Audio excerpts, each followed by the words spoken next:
darkness fades when you are near. Your light breaks through our deepest fear. You make the broken heart rejoice. In you we find our voice. We lift you high above the skies. With every breath our praises rise. Your love, it never fades away. We worship you both night and day.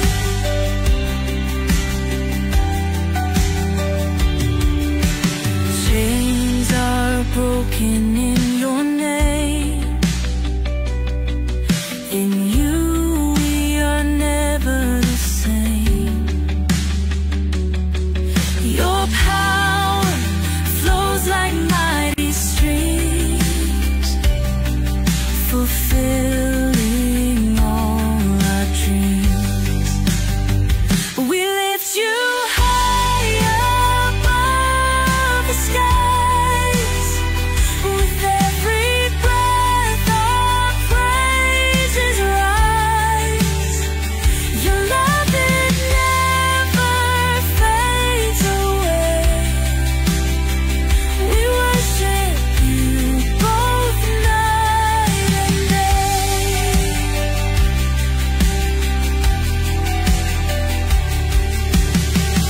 Your name is power, life, and peace. By your word our fears release. You are the hope that fills our soul. In you we find our goal. We lift you higher. Hello and welcome sa Russia TV mga kapatid, at meron tayong debate na magaganap ngayon between Seventh-day Adventists and Reform mga kapatid sa topic na patutunayan ng ating affirmative na ang 10 utos ay utos rin ni Kristo. Again mga kapatid, ang topic ngayon ay ang 10 utos ay utos rin ni Kristo. So affirmative natin si Fernando Camacho ng SDA at negative naman si Pastor Lloyd ng Reform Calvinist mga kapatid. So sa ating setup ng debate, meron tayong 10 minutes sa presentation, 7 minutes sa pagtatanong, 10 minutes sa rebuttal, 7 minutes sa second cross, at meron tayong 5-minute na final conclusion. Mauna si negative, mahuhuli si affirmative. Sa ating rules mga kapatid, yung rule number 1 natin, yung ang lahat ng sagot ay kailangan sagutin ng 20 seconds maximum. Rule number 2, yung close-ended question or categorical, kailangan sumagot doon sa pagpipilian muna bago tayo magpaliwanag ng 20 seconds.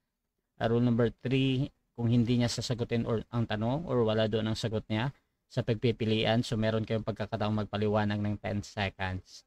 Rule number 4, sagutin ang tanong na naaayon sa tanong. At rule number 5, sa first stand doon lang dapat magtanong sa nilatag ng putunggali, at during cross-examination, pag sinabi o nabanggit na hindi ko pa nilatag yan, automatic next question yan. At sa rebuttal, doon na pwedeng itanong ang lahat. Rule number 6, dalawang warning galing sa akin ay may disiplina yan. -1 minute sa time niya. Rule number 7, isang objection lang, isang clarification every question at no objection during final conclusion. Rule number 8, hindi po pinapahintulutan yung mga physical na panlalait, physical, o yung pagmumura na alam natin mga kapatid. At meron din ako pinapahintulutang mga salita. Rule number 9, no challenge question. Ito yung mga tanong na kung mabasa ko or paano kung mabasa ko. Kahit pa sumangayon yung kabilang panig, hindi ko papahintulutang may tanong yan. Rule number 10, pwede kayo magtanong ng sensitive question or personal question at maaari ding pumili kung sasagutin o hindi ang tanong. Rule number 5, 7 minutes lamang ako maghihintay pag ma-disconnect ang ating debater. Rule number 12, meron akong kapangyarihan magtakda ng bagong rules na hindi nakasaad sa mga nabanggit ko. At rule number 13, bilang tagapamagitan, ako'y nagsisilbing tagapangasiwa lamang ng debate na ito at hindi ako responsible sa anumang pananaw, paniniwala o pahayag ng mga debater. Ang mga sagot at opinyon ay pananagutan ng mismong nagsasalita. Hindi rin ako mananagot sa anumang hindi pagkakaunawaan, pagkasira ng relasyon o iba pang epekto dulot ng nilalaman ng debate. So by the way mga kapatid, ako nga pala si Rasha Vista. Ako po isang Catholic at one of the member ng Templar of Truth at ako po yung tatayong moderator, streamer, timer sa debate ngayon. At sumasang-ayon ba ang ating affirmative sa lahat ng nabanggit? Nakamute ka bro. Nakamute ka bro. Yes, Your Honor, sumasang-ayon po ang affirmative side sa lahat po ng inyong nabanggit. Okay. Hindi po ako marinig. Okay na. Okay. At sumasang-ayon din ba ang ating negative? Yes, Bro Russia, sumasang-ayon po tayo. Okay, so yun yung ating confirmation mga kapatid. So before natin simulan ng ating debate, syempre gusto ko muna kayong magpakilala sa ating audience at konting preview sa inyong patutunayan at baka pwede nyo ikwento kung ano naikasa itong debate na ito. Unahin natin ang ating affirmative. Pakilala ka kapatid. Opo, sa Diyos po ang kapurihan at kaluwalhatian. Ang inyo pong laging nakakasama sa impapawid, isang maliit na miyembro ng Seventh-day Adventist Church, Master Guide Fernando B. Camacho Jr. Tumatayo po sa pagkakataong ito bilang isang affirmatibo at naniniwala na ang 10 utos ay utos din ng ating pong Panginoong Jesus. Nabuo po ang dialogue na ito doon po sa sa aking paglalambing na komento nung nakaraang debate ni Pastor na atin pong makakausap ngayon. At napakabait namang tinugon, kaya ngayon ay papainlan lang po ang paksapong ito. Na ang hangad natin magkaroon ng isang magandang pag-uusap at may matutunan ang lahat ng mga susubaybay. Salamat din kay kapatid na Rasya.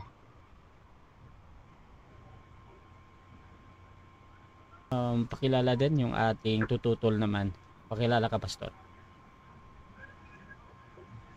Okay, so ako nga pala si Pastor Lloyd Labrador Solatorio, isang pastor po rito sa Capiz, under Lightbearer Fellowship Church. Siyempre po tayo po ay tatayo bilang negatibo na kung saan ay tututulan natin na kailanman ay hindi po inutos ni Kristo ang 10 utos sa iglesia o sa kanyang simbahan, at kahit ang 10 utos po ay magkaiba po ito sa utos po ni Kristo. At kung ano man ang kanyang itatayo ay atin pong ititibag, hindi po ayon sa layunin lang ni Pastor Lloyd, kundi ayon po sa turo ng Biblia, sa exegetical at hermeneutical na aaral at pagtuturo.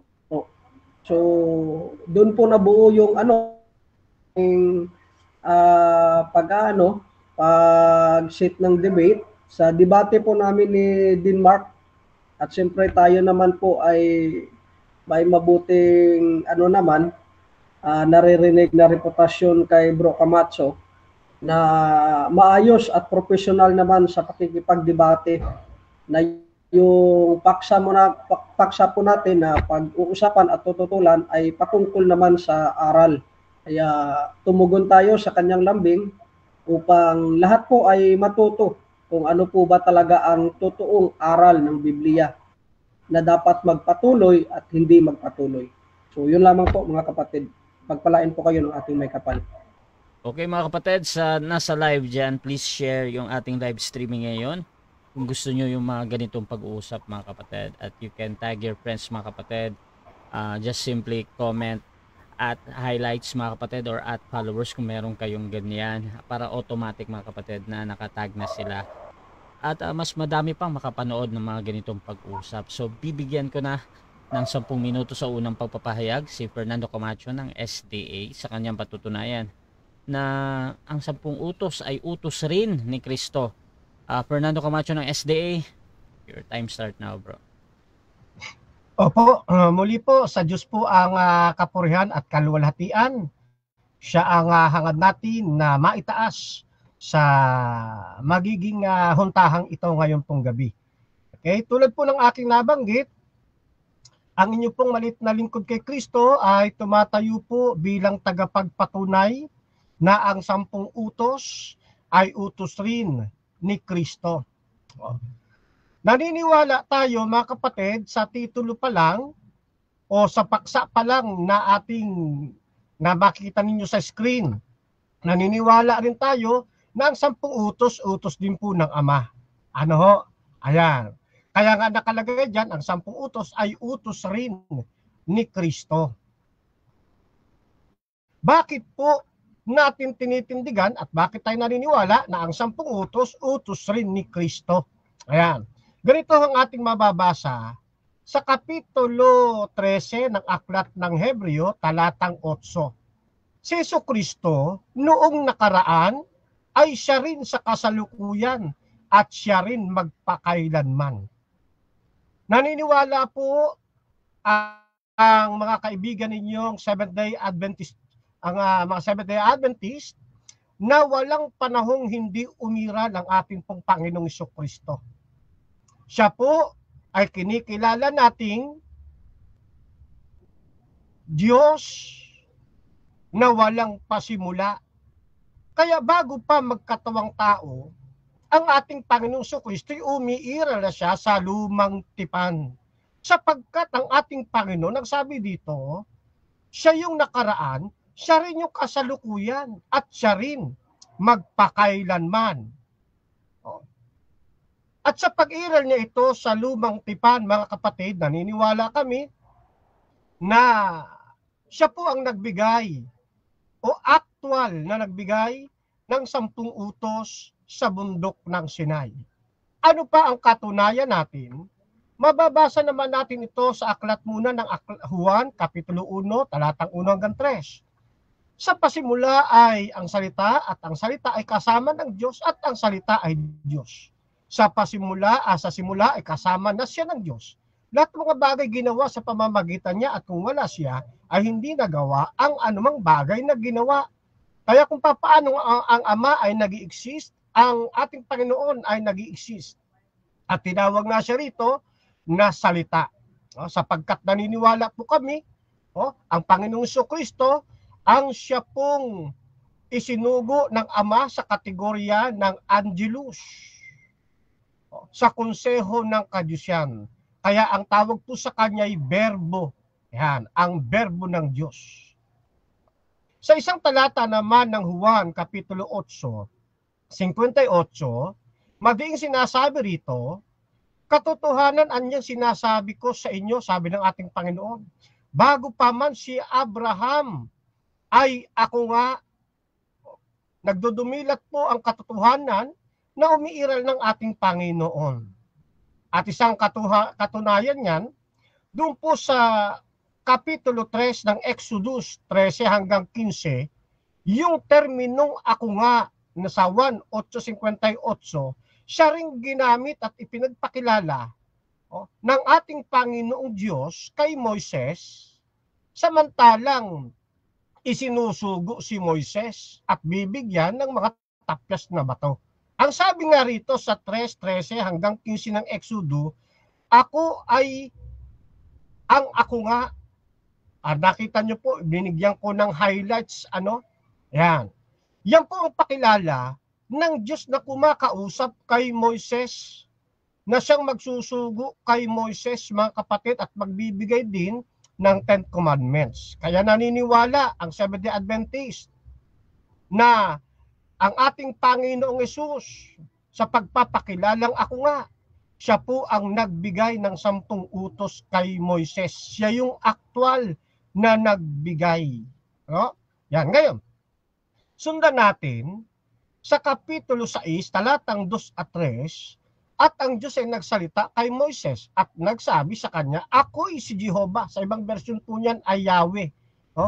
Ako'y si Jehovah at ako'y napakita kay Abraham, kay Isaac at kay Jacob na Diyos na makapangyarihan sa lahat. Ngunit sa pamamagitan ng aking pangalang Jehovah, noon ay hindi ako napakilala sa kanila. Bakit? Ano ang ginamit po niyang pangalan?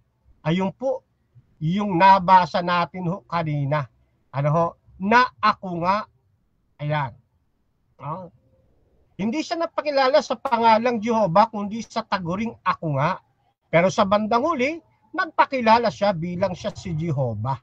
Inulit pa ho yan sa Kapitulo 6, talatang ibababa lang nyo sa 6 at 7. Ako'y si Jehovah, at yan po'y walang iba kundi ang ating Panginoon. Ang ating Panginoong Jesus. Ano po? Ngayon, sa isang talata pa, dito sa, bababa na ako dito para mapabilis tayo, na yung Jehovah po na ito na nagpakilalang ako nga, yung mismong mga daliri po niya ang sumulat ng kautusan, ng detalye ng kautusan doon sa 2 tapyas na bato. 31, talatang 18 ng Exodus. Ito rin ang paniniwala ni John Calvin sa kanyang Commentaries Volume 5 na talagang sumulat sa pamamagitan ng kanyang daliri ang ako nga o ang Jehovah na kausap ni Moises. Ayan. Ngayon, kaya buong tapang at naniniwala ang inyo pong maliit na lingkod na si Moises na kanyang kausap, isang tapat niyang mananampalataya. At siya'y matuturingan ko batay sa kanyang pananampalataya sa espiritual at praktikal na diwa ng katotohanan or spiritual sense na bilang masugid na tagasunod ng ating Panginoon Kristo, siya po ang tumanggap ng 10 utos na isinulat mismo ng mga kamay, mga daliri ng ating Panginoong Diyos. Na walang iba, kundi si ako nga na siya ring si Jehovah. At dahil dito, napakatibay kong paninindigan ngayon na si Moises. Katulad ng aking nabanggit, siya po'y matuturingan in spiritual sense, batay sa kanyang pananampalataya, isa pong tunay na Kristiyano sa akto at sa espiritu. Hindi ko mo doon sa aklat ng gawa na sinimulang tawagin, ang ibig sabihin doon lamang nagsimula ang tagasunod ni Kristo. Hindi ho. Ano katunayan? Yung bang kausap ni Moses na nagbigay sa kanya ng 10 utos, kilala ba niya ito ayon sa pananampalataya ni Moses? Opo. Ganito ang ating mababasa dito sa aklat ng Hebreo, Kapitulo 11, 24 hanggang 26. At sa pananampalataya ng lumaki na si Moises ay tumangging siya'y tawaging anak ng anak na babae ni Paraon na pinili pa ang siya'y talampasanin na kasaba ang bayan ng Diyos kaysa magtamo ng nagsisikupas na kaligayahan sa pagkakasala. 26. Na inaring malaking kayamanan ang kadustaan ni Kristo kaysa mga kayamanan ng Ehipto sapagkat ang kanyang tinitignan ay ang gantimpalang kabayaran. Ayan, ano? Sa ibang version nga ginamit dito sa Complete Jewish Bible on behalf of the Messiah. Mas pinili ni Moises ang Mesiyas. Mas pinili yung kadustaan ni Kristo kaysa kayamanan sa Ehipto. Ano ho? Ayun. At bilang katunayan pa, na umiiral na talagang ating Panginoong Hesus, batay sa unang Korinto, Kapitulo 10, 1 hanggang 2, sapagkat hindi ko ibig mga kapatid na din ninyo malaman ng ating mga magulang na pa sa ilalim ng alapaap, at ang lahat ay nagsitawid sa dagat, at ang lahat bautismuhan kay Moses sa ilalim ng dagat. Pag itinuloy pa ho ninyo, ayon sa konteksto, 10:3 hanggang 4, ipinapakilala rin po riyan mga kapatid na naririyan na si Kristo at ang batong yaunan niya ay si Kristo. Ano? Yan. Isang talata pa, 9:26 ng Deuteronomy. Ako'y nanalangin sa Panginoon, sabi ni Moses. Ako'y nanalangin sa Panginoon at sinabi, O Panginoong Diyos, huwag mong puksain ang iyong bayan at ang iyong mana na iyong tinubuos ng iyong kadakilaan, na iyong inilabas sa Ehipto sa pamamagitan ng makapangyarihang kamay. Sino itong dinadalanginan ni Moses na Panginoong Diyos? Hindi ba yung nagpapakilalang ako nga, siya rin Jehovah, na sumulat ng kanyang mga kamay sa 2 tapyas na bato? Kaya naniniwala tayo ng ating Panginoong Jesucristo ang aktwal na nagbigay ng 10 utos. Ano ho? Yan. Umaasa tayo na titibagin ito, mga kapatid. Patutunayan naman ng negative side na ang ating Panginoong Jesucristo, hindi siya si ako nga. Time. Maraming salamat po. Okay, so dyan nagtatapos ang unang pahayag ng ating affirmative at dako tayo sa unang pagtatanong ng ating negative. Pastor Lloyd ng Calvinist, your time start now. 7 minutes. Okay. So, una niyo pong binanggit sa Hebreo 13:8 na si Kristo ay hindi nagbabago noon, ngayon at magpakailanman. Ayon ba sa talata sa konteksto ng Hebreo ng Kapitulo 8:13, nabanggit na ba ang pagbibigay ng kautusan? Hindi po. Ang talatang yan ay ginamit ko bilang pagpapatibay ng ating Panginoong Jesucristo'y umiiral na sa luma pang tipan. Yan po ay isang matibay na poste na hindi lamang umiral sa bagong tipan, kundi doon pa sa lumang tipan. Pinatunayan din ng iba pang mga teksto na siya po ang nagbigay ng 10 Commandments kay Moises. Next question. At ayon din dito sa Juan 1, ang talata ay 1 hanggang 3. Yung nabanggit niyo po bang salita ay tumutukoy kay Kristo o salita na tumutukoy sa kautusan na ibinigay kay Moses? Tumutukoy po yan yung salita kay Kristo. Siya po ang salita, siya po ang berbo ng Diyos. Ipinapakita po ng talatang yan, umiiral na siya sa mulat mula pa sapagkat siya'y kasama na ng Ama. Ayun, kaya yun pong kausap ni Moises, walang iba kundi yung umiiral na si ako nga, walang iba kundi ang ating Panginoong Jesucristo na kasama ng Ama. Ayun.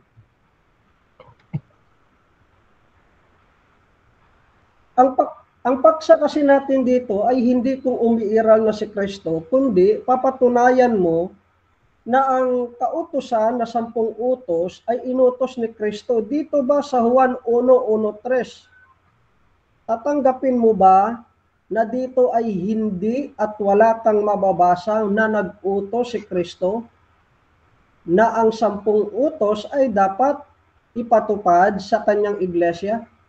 Tama o mali? Mali po ang unawa po ninyo, sapagkat ginamit ko yung talata na yan bilang pundasyon na ipinapakita sa atin na ang Panginoon Jesucristo umiiral na sa luma pang tipan. At marami akong ginamit na talata na siya ang si ako nga nakausap ni Moses sa bundok ng Sinai na sumulat mismo ng kanyang daliri sa 2 tapyas na bato, nagpakilala si Jehovah. Ayon sa talatang mga nabanggit mo, ayon dito sa Exodus 31:18, yung nabanggit po dito na nagbigay ng kautusan kay Moses. Ang tanong ko na nangyari sa bundok ng Sinai, ang 10 utos ba ay bahagi ng tipan na ibinigay kay Moses sa bundok ng Sinai? Oo o hindi? Yes, bahagi po yan ng tipan. Ano ho? Oo, bahagi po yan. At ang nagbigay nga niyan, 10 utos na yan, sabi dito sa 3:13 hanggang 15, si ako nga. Sa ibang talata, ang pangalan po niya ay si Jehovah. Yan po yung nagbigay ng 10 utos at siya rin ang sumulat mismo ng kanyang kamay sa 2 tapyas na bato. Kaya ang 10 utos, utos po ni Kristo. So, dyan po ay malinaw na nabanggit at inamin mo na yan ay ibinigay kay Moses at yan ay ang Musa, Covenant, na kung saan ito ay tipan, na kung saan ay binigay sa mga Israelita, bakit mo ipapaako kay Kristo? Sagot po, hindi ko sinabi na yan ay Mosaic Covenant. Kundi, yan po ay bahagi ng tipan na tinatanong po ninyo, na tipan sa Israel. Yung pong 10 utos, ang nagbigay po niyan, maliwanag si ako nga, nang nagpakilalang si Jehovah, sumulat ng kanyang daliri sa 2 tapyas na bato. Walang iba kundi ang Panginoong Jesucristo, sapagkat siya ang kahapon, ngayon at magpakailanman. Ang 10 utos ba na tinawag ding moral law ay hindi kasama sa Mosaic Covenant? Hindi po, iba po ang pagkakaunawa ninyo ata sa Mosaic Covenant. Kasama At o hindi? ang pinag-uusapan ho natin, hindi ho Mosaic Covenant, kundi 10 utos na ang nagbigay po niyan, si ako nga, na napakilalang si Jehovah, sumulat ng kanyang daliri sa 2 tapyas na bato, walang iba kundi ang Panginoong Jesucristo. Ang tibagin niyo po, hindi si Jehovah, hindi si ako nga ang nagbigay ng 10 Next utos. question.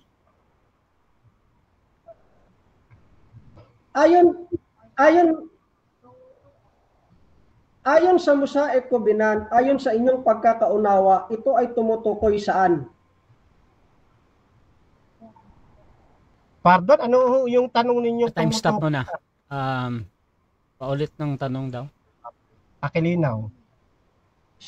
Sinabi mo na hindi parte ng Mosaic Covenant ang moral law, nag-affirm ka doon. Ngayon sa iyong pagkakaunawa at ayon sa inyong aral, ano ba ang Mosaic Covenant na napapaloob sa Biblia? Anong utos ito kung hindi kasama ang moral law?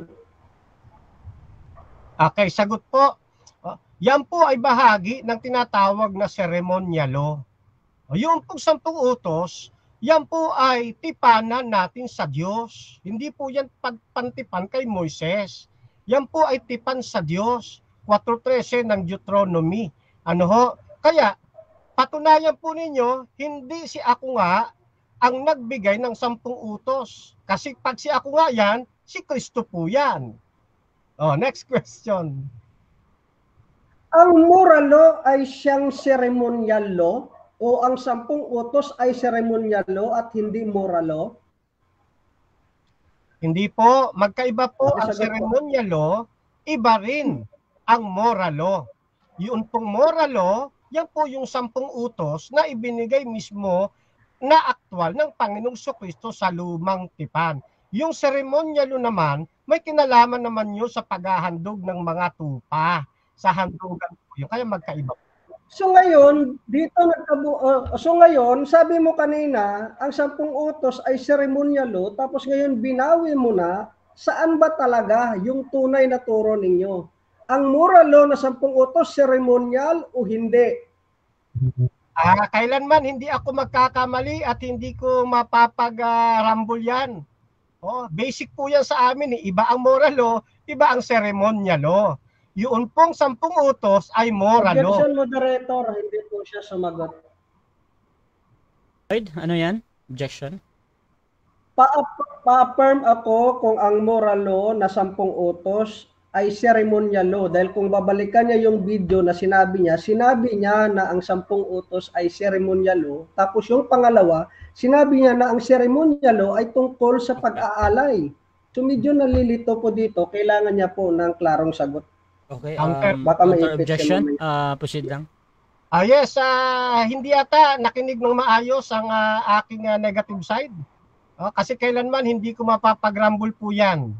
Tinutukoy po dyan, yung kautusan ni Moises, yan po ay ceremonial law, iba yan sa moral law. Ang moral law, Ten Okay. Commandments, ceremonial law, paghahandog. Okay, so ganito mga kapatid. Hindi naman ako judge dito kung talagang sinabi yan ni Bro Camacho, hindi, no? So mamaya pwede nyo i-review yan, pero dito tuloy-tuloy pa din, Bro Camacho. Proceed ka sa sagot mo, bro. Yung patungkol sa... Okay. Opo. Ang takbo ng usapan ay 10 utos, yan po ang moral law. Ibinigay po yan ng ating Panginoon Jesucristo sa bundok ng Sinai. Samantalang di pa siya nagkakataong tao gamit ang pangalang ako nga at Jehovah o Yahweh. Ang Time. 7 minutes time. Salamat. Okay mga kapatid, so dyan nagtatapos ang ating first cross ng ating negative sa affirmative. So bago natin puntahan ang ating negative presentation, shoutout muna sa halos 50 na live viewers ngayon at meron tayong 34 comments. Shoutout kay Liluch Lavena, isa isip at isa puso ninyo ang utos ng Diyos, yan ang pinahiran o Kristo. Shoutout din kay Harvey, galit yan sa 10 utos pero pag Katoliko ang kalaban yan sa debate, gagamitin ang Exodo 20 2 hanggang 5. Sinungaling talaga, unang Juan 2:3 hanggang 4. Shoutout din kay Reniel Marcelo, pastor ka nga pero galit ka sa mga utos. Shoutout din mga kapatid kay Zet Watashi, mali versus mali, kulto laban sa kulto. Willie Cruz, panalo na naman dyan ng SDA. utusan mo yung paggawain ng rebulto, ayaw eh. 10 commandments yan na utos. Shoutout din kay Gigi Garcia, our salvation is in Jesus Christ alone. At shoutout din mga kapatid kay Ad IE. Ang 10 utos ay standard kung sa Tagalog, pamantayan. Shoutout din kay Ray Namay, kaya kung wala yung ika-4 na utos patungkol sa Sabat ay walang kukontra sa 10 utos. Shoutout din kay Emmy Alfonso, syempre sa aking mga sister dyan. Emmy Alfonso isang XMCGI, Sister Grace isang XMCGI, Sister Nena, kapatid ko sa Catholic mga kapatid, at si Sister Maria ng Agbipayan. Ayan. Shoutout din kay Joel Pablo, kakampi na naman dito ang mga anti-Sabat dahil sa topic.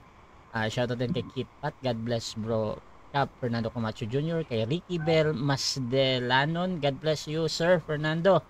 At Emmy Alfonso, ready ka na bro Lloyd? Magpa-assignment yan siguro. Okay, so mga kapatid, tuloy-tuloy tayo dito at Pastor Lloyd, para sa negative presentation, your time start now. Okay.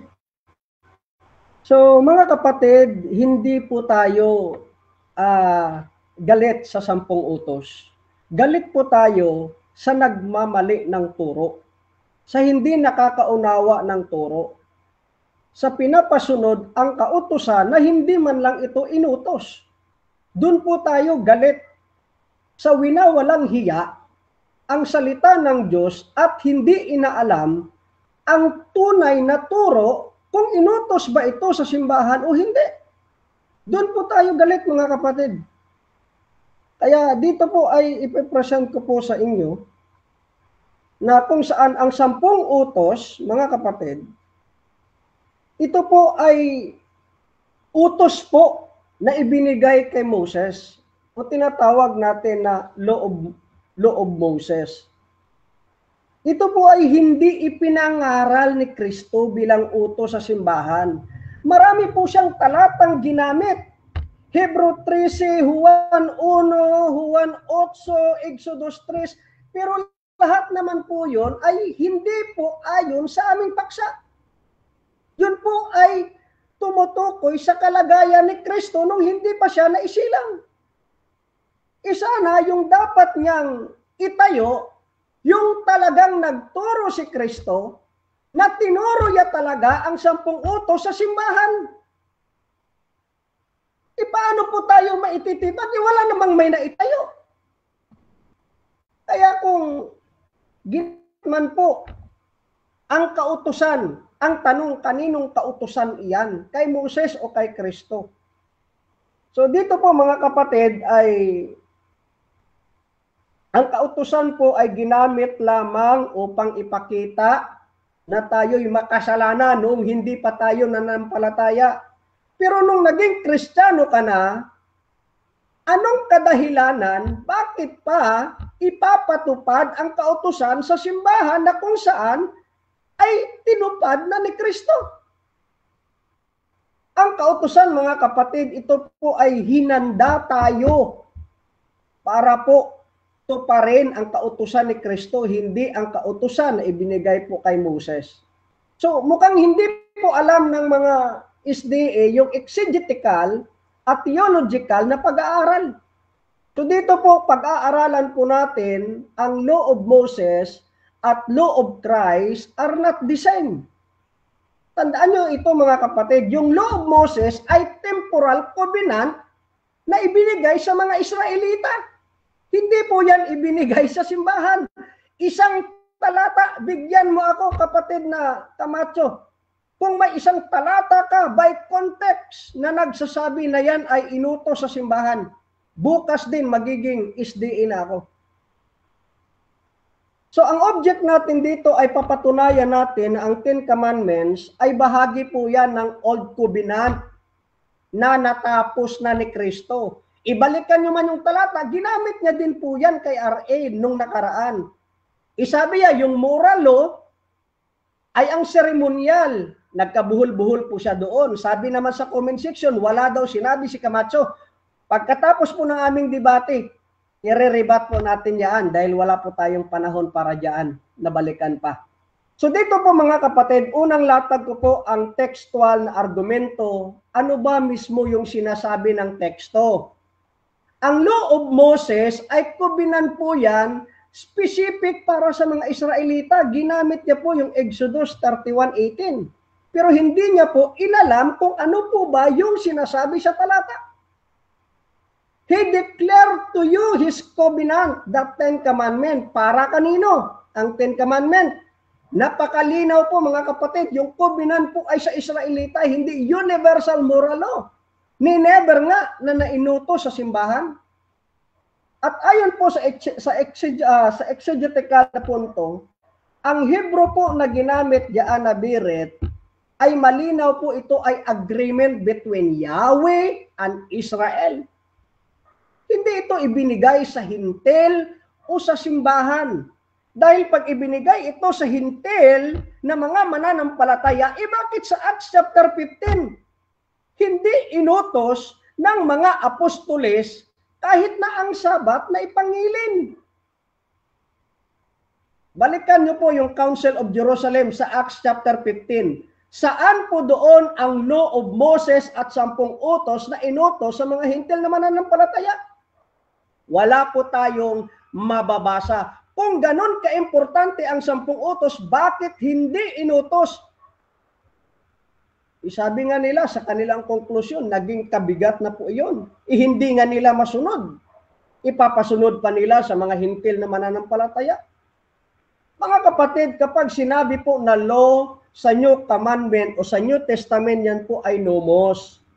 Hindi po agad 10 Commandment po iyan. Kahit na po yung entole na binabanggit po, marami po, may utos ang Diyos, may utos si Kristo, may utos ang mga apostoles, may utos sa gospel, entole din po yun. Inakakita ka lang ng salitang utos, isabihin mo na agad na 10 utos yun. Mali, palisi po yun. Isang palasi po yun, mga kapatid. So dito po makikita po natin, dapat tingnan sa context kung Mosaic law ba yan or law of Christ. At sa textual na argumento, ano po ba yung sitwasyon at layunin ng talata? Ginamit ni Kristo ang kautusan upang ilantad ang kasalanan, hindi upang ipanumbalik ito. Dito po mga kapatid, makikita po natin, may talata po diyan, Mateo 19:16-22. Ang sabi po diyan, kung ibig mong pumasok sa buhay, tuparin mo ang mga utos. Anong nangyari sa binatang mayaman? Ipinakita ni Kristo na hindi niya kayang sundin ang 10 utos. At ang 10 utos hindi kailanman makakapagligtas sa tao. Ipagkasabi niya ng ganoon, kung gusto mo, ipagbigay mo yung lahat ng pag-aari mo. Hindi magawa ng isang mayamang binata. Ang kaligtasan doon ay hindi sa pagsunod sa utos, kundi sa pagsunod kay Kristo. At never niya po ito inutos sa simbahan. Wala pa po diyan yung simbahan. At dito po tayo mga kapatid, ginamit po ni Jesus ang salita o mga utos upang siyasatin ang puso ng tao at layunin niya na hindi, at ang layunin niya ay hindi turuan ang simbahan kung paano maligtas sa pamamagitan ng batas, kundi nilatag na walang sinumang kayang maligtas sa pamamagitan ng batas, kundi sa pamamagitan lamang ni Kristo. At dito po mga kapatid, sa theological na argumento po, ano po ba yung doktrina o prinsipyong makukuha? Ang kautusan mga kapatid ay anino ni Kristo. At ang katuparan nito ay tinupad na ni Kristo. Sa Roma 10, ang talata ay 4, ang sabi po diyan, tinupad na. Yung tinupad na ay naganap na. Natapos na. Yung prinsipyo na makukuha, ang mga nasa ilalim ng kautusan ni Moses ay pinalaya na ni Kristo at wala na sa ilalim ng kautusan. Pinapakatibay naman niya na binanggit sa Hebrew 8:13 na kung saan ay nawala na ito ng bisa. Tatanungin natin yan mamaya kung ano po ba doon yung nawalang bisa. Yung unang kautusan na ibinigay kay Moses. Kaya Kaya kung sasabihin niya na ang simbahan ay nasa ilalim pa rin ng 10 utos, ang sagot ko ay kung ganun, itatanggi mo na may bagong tipan na nagsimula kay Kristo. Ang pananatili sa lumang tipan ay pagbalik sa anino samantalang ang katuparan ay narito na sa katauhan ni Kristo. Kaya mga kapatid, ang 10 utos ay tipan po na kung saan ay ginamit bilang tipan sa Israel at sa Diyos, hindi sa simbahan. Si Kristo ay hindi dumating upang palawigin ang tipan kundi tapusin at ganapin. Ang lumang kautusan ay nakasulat sa bato, ngunit ang bagong kautusan ay nakasulat sa puso. Yan ang kautusan ni Kristo. Ang kautusan ni Moses ay nagdadala ng kamatayan. Roma 7, ngunit ang kautusan ni Kristo ay nagdadala ng buhay at kalayaan. Yun po yung pagkakaiba ng loob Moses sa loob Christ. Never na inutos sa simbahan. Ito po ay inutos sa mga Israelita at ito po ay ginamit para ipakita na makasalanan ang tao yung hindi pa nananampalataya kay Kristo. Yun lamang po mga kapatid, pagpalain po tayo ng ating may kapatid. So dyan nagtatapos ang unang presentasyon ng ating negative mga kapatid at dako tayo sa unang pagtatanong ng ating affirmative. Ayan, tumunog na. Fernando Camacho ng SDA, 7 minutes, your time start now. Okay. Ang tanong ko po, yun po bang ako nga na kausap ni Moises na tinatawag niyang Panginoong Diyos? Sino po yun? Yung Ama po ba yun? Ang Panginoong Kristo o ang Banal na Espiritu? Ang ako nga po ay tumutukoy po yan sa kay Kristo Jesus, pero kung papansinin niyo po yung talata sa Exodus chapter 3, hindi pa po diyan ibinigay ang kautusan na ibinigay kay Moses. Next na tanong po. Okay. Sabi niyo si Kristo yung ako nga. Tama ba na yung ako nga ang siyang nagbigay ng 10 utos doon sa bundok ng Sinai? Yes, tama po ba yun o mali? Sa bundok po, mali po. Sa bundok po ng Sinai, doon po ang nagbigay po ay ang Ama. Ibinigay niya ito kay Moses. Nandun po bilang isang being as God si Kristo, pero hindi pa po siya noon. Ang lehitimong nagbigay ng utos. Tandaan natin mga kapatid, na triune God po yung pinaglilingkuran natin, Diyos, hindi oneness. Next question. Sabi niyo po kanina, yung ako nga, nakausap ni Moises ay si Kristo. Kasi pinamili ko kayo, Ama ba yan, si Kristo, ang Holy Spirit. Sabi niyo, yung ako nga, si Kristo. Ngayon, kung si Kristo yung ako nga, kaklaruhin ko lang po, kung si Kristo ang ako nga at hindi ang Ama, hindi rin ang Holy Spirit, tinatanggap niyo po ba na yung ako nga na nagpakilalang Jehovah, siya po ang nagbigay ng 10 utos doon sa bundok ng Sinai? Tinatanggap niyo po ba yon na si Kristo yon at hindi ang Ama, hindi ang Holy Spirit, yung ako nga? Yes or no? No po, dahil ayon po sa context ng talata, basahan mo ako ng talata sa Exodus chapter 31 kung nabanggit si Kristo. Yung Diyos na binanggit ay tumutukoy po yun sa Ama. Yan po yung ayon sa exegetical na pag-aaral. Next po. Okay. Tanong. Next question. Ibig mong sabihin, hindi si ako nga ang nagbigay ng 10 utos sa bundok ng Sinai? Yun ba ibig mong sabihin? Hindi yun si ako nga? Yes or no? No po, dahil si ako nga na nagpakita kay Moses ay dun po mababasa sa Exodus 3. Iba po ang Exodus chapter 31. Napakalayo po. Tanong. Okay. Kaklaruhin ko lang po ha. Ang ibig nyo bang sabihin, hindi si ako nga na nagpakilalang Jehovah ang nagbigay ng 10 utos sa bundok ng Sinai? Yung ba ibig nyo sabihin, hindi yung si ako nga? na siyang si Jehovah, hindi siyang nagbigay ng 10 utos sa Sinai? Hindi po mga kapatid, yun po ay tumutukoy sa Ama. Okay. Okay. Oo. Sabi mo, yung nagbigay ng 10 utos, tumutukoy yun sa Ama, ano, at hindi kay Kristo. Hindi kay Kristo.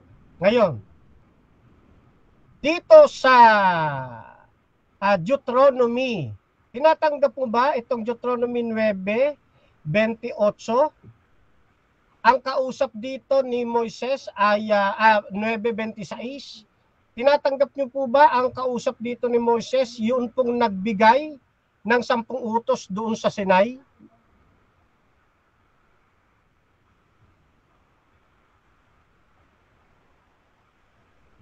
Ayon po sa talata, yes po. Yes. Pero dito po malalaman po natin sa 31, binanggit po diyan yung tetragrammaton na YHWH o yung tinatawag natin na YHWH. Pag nabanggit po yun yung salitang Elohim o yung salitang YHWH, yan po ay tumutukoy sa Ama. Hindi Okay. po tumutukoy kay Kaklaruhin Kristo. ko lang Pero po, nandyan din po si Kristo. Kaklaruhin ko lang po Tanong. itong Deuteronomy 9:26. Sino po yan? Ang Ama, ang Anak, o ang Holy Spirit? Sino po sa kanilang tatlo po yan?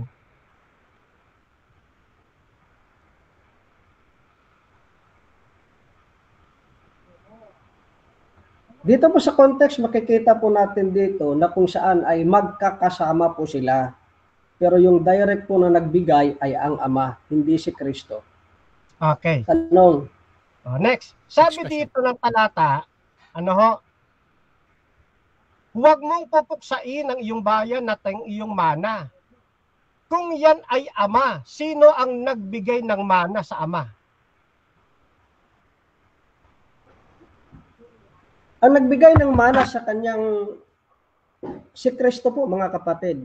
Pero uunawain po natin, yung paksa po natin ay papatunayan niya na ang 10 utos ay binigay sa simbahan.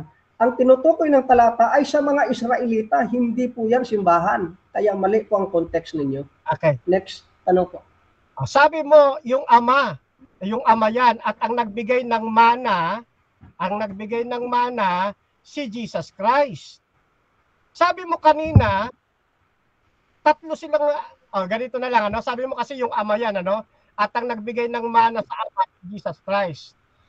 Anong supporting text mo na mababasa ang anak ang tagapagmana o ang anak ang magbibigay ng mana sa Ama?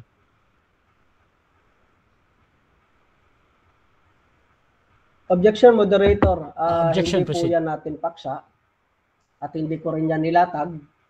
Okay. Kaya magtanong siya sa paksa at sa Okay. aking nilatag. Sige. Okay, so kukunin ko lang yung hindi ko yan nilatag ha. Next question yan. Okay. Then, dito naman ako sa I'm not nilatag po ninyo. Sabi ninyo, sinunod ni Kristo ang 10 utos, kaya hindi na dapat sundin. Nang sinunod ni Kristo yung utos na huwag kang papatay, dapat mo pa bang sundin yung utos na huwag kang papatay? Yes or no? Yes po, ayon po Yes. sa kautusan ni Kristo, hindi po sa kautusan na tinupad ni Kristo. Okay. Tanong, Nang sundin ni Kristo yung 4 na utos doon sa 10 utos. Time. 7 minutes na. Okay, so dyan nagtatapos mga kapatid ang first stage ng ating debate. At dako tayo sa rebuttal. Shoutout muna sa ating nasa live kay Noriel Corgabasa. Litong-lito na si Pastor. Shoutout din kay Riniel Marcelo. Lito na si Pastor. Add A, Pastor Lloyd, pag ang Ama ang nagbigay ng utos, kasama na din si Kristo noon kasi isa lang sila ng will. Shoutout din mga kapatid kay Ray na may pakitanong kay Pastor Lloyd, ang pakikipagtalik sa hayop ay inutos sa Old Testament pero hindi nabanggit sa New Testament. Letra por letra. Ang tanong ko, pwede na ba ikipagtalik sa hayop? Shoutout din kay Jerry Villamer, nagkawendang-wendang ang sagot ni Pastor. Shoutout din kay Pastor Elmer Chavez, labas-pasok siya sa paksa tungkol sa OSAS. Wala tayong matinong impormasyon na makukuha mula sa kanya. Shoutout din mga kapatid kay Rex Clams. John 12:49, sabi ni Kristo, sapagkat hindi ako nagsalita na mula sa aking sarili, kundi ang Ama na nasa akin ay nagsuko sa Kanya at nagbigay sa akin ng utos kung ano ang dapat kong sabihin at kung ano ang dapat kong salitain. Basahin nyo na lang ng buo. Shoutout din kay Romeo Ango, pero na pastor, mag-aral ka dahil pastor kang walang alam, peke ka. Shoutout din kay Rocky Javier, hindi ibig sabihin na tinupad ni Kristo ay hindi mo na susundin, kaya nga tinupad niya dahil siya ang halimbawa natin. At Leonardo Paras, nagkakasala pa ba kaya ang tao na ito kasi wala nang tinupad na utos eh. At shoutout din kay Ledoch Labena, ang salita ng Diyos ay batas na dapat sundin. So dako tayo mga kapatid sa ating rebuttal ng affirmative. Brother Fernando Camacho ng SDA, your time start. Okay. So mga kapatid, gusto kong makita ho ninyo ito muna, ito muna ng 9:26 kasi baka makalimutan ko eh. Sabi niya, yan po yung Ama, yung dinadalanginan ni Moises. Mali po mga kapatid. Ang dinadalanginan po dyan ni Moises, hindi po yung Ama, kundi yun pong anak. At hindi totoo na yung Ama ang magbibigay ng mana sa Ama, ang anak. Baliktad. Yung anak ang pamamanahan po ng Ama. Kaya ngayon hinaanapan natin ng supporting verse eh. Anong supporting verse na nagsasabing yung anak ang siyang magbibigay ng mana sa Ama? Walang ganun sa Biblia mga kapatid. Akala ko kasi nababanggit siya exegetical study, theological study. Mali ho, mali. Ngayon, ako ba may supporting verse na yung talagang nagbigay ng mana, yung Ama, at ang itinangin niyang tagapagmana, ang anak? Opo. Ganito ang ating mababasa mga kapatid. Hebreo 1:2 ay nagsalita sa atin sa mga huling araw na ito sa pamamagitan ng kanyang anak na siyang itinalaga na tagapagmana ng lahat ng mga bagay. Sino tagapagmana? Yung anak. Sino magbibigay ng mana? Yung Ama. Siyempre kung may tinanggap na mana, may nagbibigay ng mana. Hindi ang Ama ang siyang pamamanahan ng anak. Ayan, at sabi rito, yung binigyan ng mana rito, yung may mana, yan ay kinikilalang Panginoong Diyos. Okay? So maliwanag po yan, At yung Panginoong Diyos na yan din po yung nagbigay ng 10 utos kay Moises. Yan din ho yan. Bueno, babalikan ko yan mamaya. Dito muna ako sa mga nilatag niya, Yan. Ngayon, yung ako nga, tama naman, sinabi niya, si Kristo, pinapili natin sa sa tatlo eh. Ang Ama ba yan, Anak, o Holy Spirit, pinili niya si Kristo. Ang hindi alam na ni negative, yung ako nga na yan, na siyang Jehovah, yan din ang nagbigay ng 10 utos doon sa bundok ng Sinai. Yun ang hindi sakop ng pag-aaral ng ating pong negative side. Maling-mali mga kapatid. Maling-mali. Ngayon, eto pa, sabi niya, pag sinunod, pinapasunod, utos, pinapasunod ba sa simbahan? Yan. Actually, mga kapatid, out of topic ito eh. Kasi ano ba ang topic? Sinayang niya yung kanyang mga oras eh. Dapat ang patutunayan niya, tututulan niya, yung 10 utos, hindi utos ni Kristo. Ano ginawa niya? Pinatunayan 10 utos, hindi dapat sundin ng Kristiyano, hindi utos sa simbahan. Yung 10 utos, Law of Moses. Asan ng exegetical study roon? Asan ng textual argument? Kumbaga, ang laro boxing. Ang laro boxing, ang ginawa niya nag-jackstone.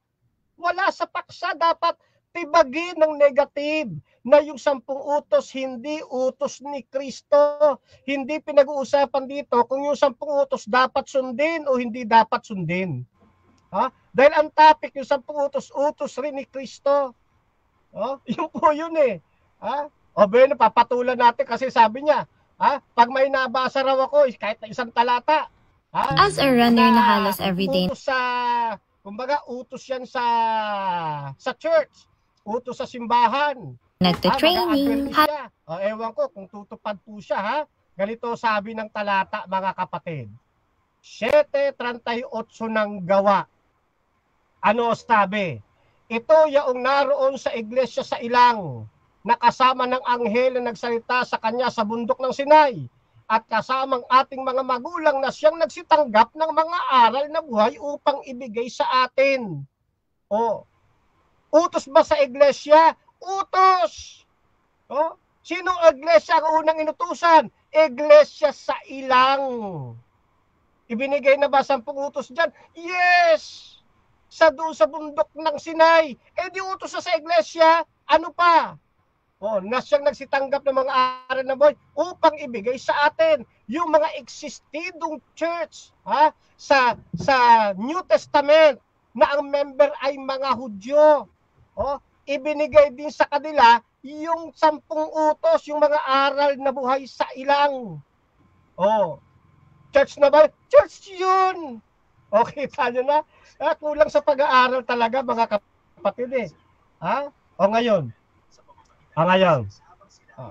Yung binanata niya na hindi ka maliligtas sa batas. Yung kautusan, anino ni Kristo, out of topic. Hindi yan ang pinag-uusapan. Ang tutulan, yung 10 utos, hindi utos ni Kristo. Diyan po kayo wag niyo sayangin yung inyong presentation sa wala namang kinalaman sa paksa. Yan po yun. Okay? Ang dami rito, kaya lang puro out of topic ito, hindi nakatibag doon sa aking presentation ngayon, ito pa. Dito sa yung i-flash ko nga sa screen. Ayan. Yung ginamit ko, mga kapatid, yung Exodus 3, kasaysayan po yan ng kausap ni Moises na Diyos. Hanggang sa pagpunta sa bundok ng Sinai. Yan po yung si ako nga, nagpakilalang Jehovah. Tuloy nyo lang po sa 7. Sabi niyo wala daw ito sa paksa. Nasa paksa ito. Pati yung John 1:1 nasa paksa yun. Pinatunayan ko umiiral na si Kristo. At si Kristo nga ang siyang kausap ng ating Panginoon bilang ni Patriarkang si Moises, bilang si ako nga na siya rin si Jehovah. Na itong kausap niya, sabi sa 3:8 hanggang 10, ito'y bumaba. Sabi diyan, ako'y bumaba upang iligtas sila mula sa kamay ng mga Egyptyo. Sino po yan? Hindi yan ng ama, kundi yung anak po yan. Yan po ang kausap ni Moises. 3:8 hanggang 10 yan, hanggang sa talatang 15, hanggang sa kapitulo 6, iisa ang diwa, iisa ang context. Kaya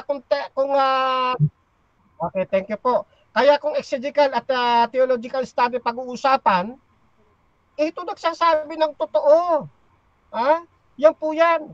At ang Panginoon diyan, sabi diyan 19:20 ng Exodo, ang Panginoon ay bumaba sa ibabaw ng bundok ng Sinai. Hindi ba't yung Panginoon na bumaba na yan, na binasa natin sa Exodus 3:8 hanggang 10, hindi ba't yan si ako nga? At yung bumaba na inulit sa 19:20, yung bumaba na Panginoon, siya rin yung nagbigay ng utos kay Moises sa bundok ng Sinai. Hindi yan ng Ama. Si Jesus Christ po yan. Kaya nga sabi ni Kristo, bago ipanganak si Abraham ay ako nga. Nakita na ninyo? Yan.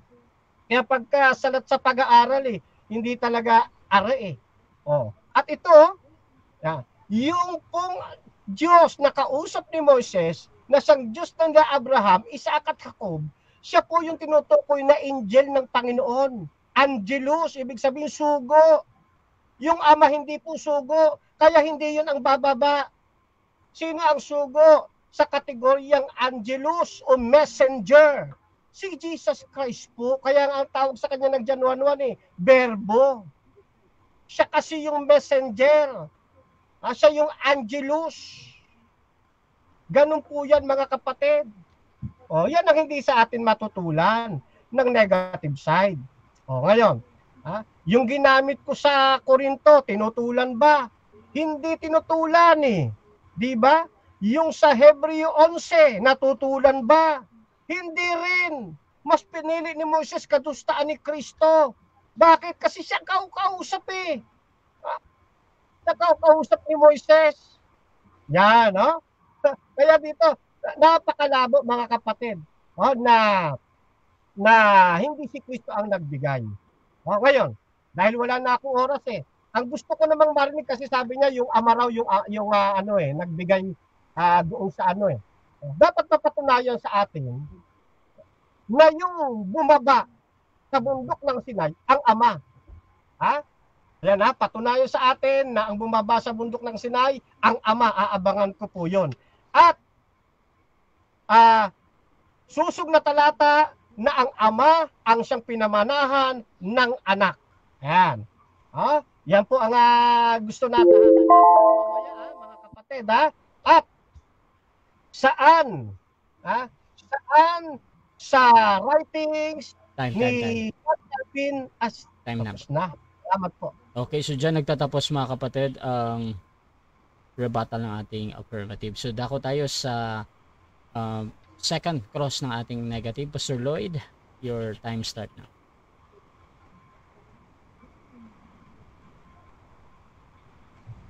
Okay, so unang tanong. Bro Camacho, nung nag-agree ka sa ating paksa na pag-uusapan, na ang proposal, ang 10 utos ba ay utos ni Kristo, sinabi ba sa iyo ni Bro Russia na clarify ko sa kanya na inutos yan sa simbahan o hindi? Hindi po, kasi maliwanag po yung topic natin, no? Ang 10 utos ay utos rin ni Kristo.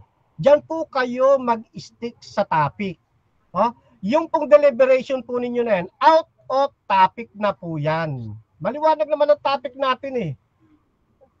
Next question. So ibig sabihin nagsisinungaling si Bro Russia na ang pagkabanggit doon na ang papatunayan mo na ang 10 utos ay utos rin ni Kristo at diniinan ko na inutos din sa simbahan. Sino ngayon yung nagsasabi sa inyo ng totoo? Hindi po siya nagsinungaling. Mali ka lang ng intindi. Ang topic, ang utos ni Kristo ay ang 10 utos ay utos rin ni Kristo. Kung meron kang gustong idagdag, sa presentation niyo po ilatag.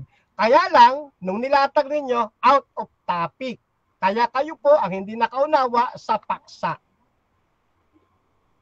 So ngayon, kung may malalatag ako na ebidensya na patotoo ng ating paksa, na hindi lang ayon sa 10 utos na utos ni Kristo, kundi ito po ay inutos din sa simbahan, aaminin mo na nagkamali kayo. Hindi po. Hindi ko maaring payagan yung aaminin mo, yung ganun, parang challenge question kasi siya. So you can replace Pastor Lloyd ha. Proceed lang bro. Kung may mapatunayan ako na kasama dito sa ating paksa. Again, time stop. Pastor Lloyd, na ang, okay. Wag mong umpisahan ng kung ba. Yun lang naman. So you can use any word, basta wag mo lang simula ng kung or paano. So proceed lang, Pastor Lloyd. Sa paksa na ating pinag-uusapan na ang 10 utos ay utos rin ni Kristo, ayon sa ating napagkasunduan, kasama na rin dito yung utos sa simbahan by context. Yun ba ay totoo o hindi? Hindi po totoo sa paksa. Maliwanag po ang paksa. Naririyan sa comment section. Ipinlas din sa Russia Vista. Ano po? Ang paksa lang, ang 10 utos ay utos rin ni Kristo. Kung mayroon po kayong idinudugtong, ilagay nyo po yan sa presentation. Kaya lang sasabihin ko po sa inyo, out of topic. Huwag nyo na pong ipilit dahil maliwanag po yung tarp natin. Next okay, question. so sige po. Papatunayan natin yan mamaya. Tapos dito po punta po tayo sa Acts chapter 7, 38. Pastor. Wala nang side comment. Okay, proceed. Diretso ako sa tanong. Sa Acts chapter 7 verse 38, sabi ko, pag mapatunayan mo, maging SDA ako bukas.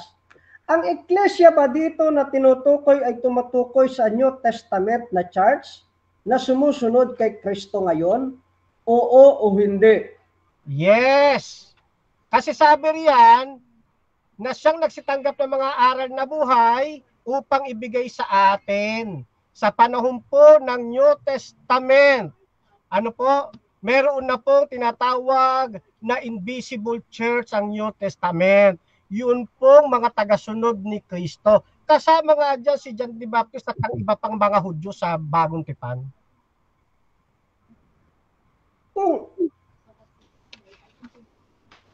Kung iyon po ang sinabi ni mo na simbahan ni Kristo, saan ang mga utos na Ten Commandment na ipinautos ni Kristo sa kanila ngayon bilang simbahan? Saan mababasa? Ano po yung gusto nyo? Iisa-isahin ko? Okay. Ito. Ayon sa context, Acts chapter 7. Diyan po yung unang utos, mababasa nyo rin, 4 Gs ng Mateo, ikalawa, Acts 17:21, mababasa rin sa... Objection, moderator. Objection, time stop muna. Negative, ano yan? Sa Acts chapter 7, yung tinutukoy ko, wag po siyang lumagpas. Okay. Nagagamit po siya ng proptexte. Sa Acts chapter 7, saan ang utos dyan? Okay, so counter objection, meron ba? Opo. Yung Acts chapter 7 niya, habol po niya yon kasi nabubuking po siya. Ang tanong niya lang kanina, saan iniutos ni Kristo? Sa iglesia o sa utos sa iglesia? Okay, sinasagot ko So ganito mga kapatid, ang ating judgment dyan.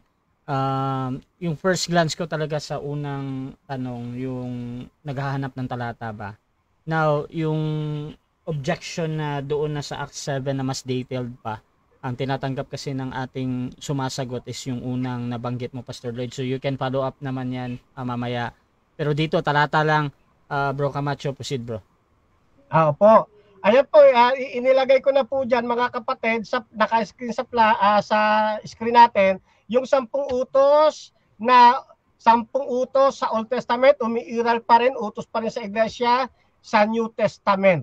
Ano po? Actually, yan ay 1,060 na commands ng ating Panginoon sa New Testament.